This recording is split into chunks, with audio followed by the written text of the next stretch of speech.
নমস্কাৰ ৰাইজ, মোৰ অন্য এটা মিনি ব্লগলৈ আপোনালোকক স্বাগতম। পোনপ্ৰথমে মই আপোনালোক সকলোলৈকে ইংৰাজী নৱবৰ্ষৰ শুভেচ্ছা জ্ঞাপন কৰিলোঁ।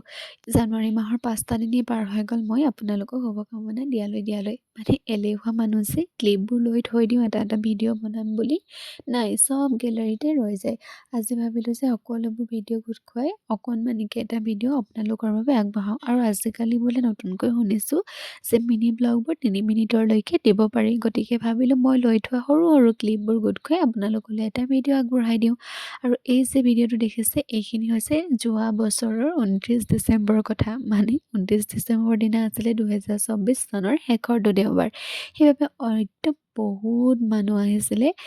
সকলো পিকনিক খাব পৰা ঠাইতে মানে মানুহৰ ভৰ্তি।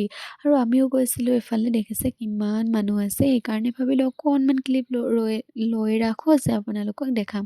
আৰু আমিও এনেই ঘৰতে বনাই কিবাকিবি অকণমান লৈ গৈছিলোঁ, তাকে আমি ধুনীয়াকৈ খালোঁ। প্ৰাকৃতিক পৰিৱেশত ভাল লাগিলে। আৰু ঘৰলৈ আহি এইকেইটা পোৱালিকেইটা চাওকচোন, ইমান মৰম লাগিছিল নহয় দুইটাকে। ভাবিলোঁ অকণমান ভিডিঅ' ৰাখোঁ আপোনালোককো দেখাম। আকৌ সন্ধিয়ালৈ মায়ে মাছ ল'লে। মায়ে মাছ বাছি থোৱা অকণমান উঠাই ৰাখিলোঁ আৰু লগতে বনালে একদম মোৰ ফেভৰেট বুলি ক'ব পাৰি দেই, টেকেলি মুখত দিয়া পিঠা।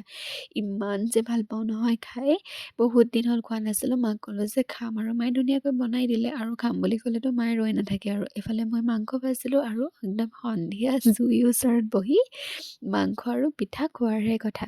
বাৰু আজিলৈ আহিছোঁ দেই।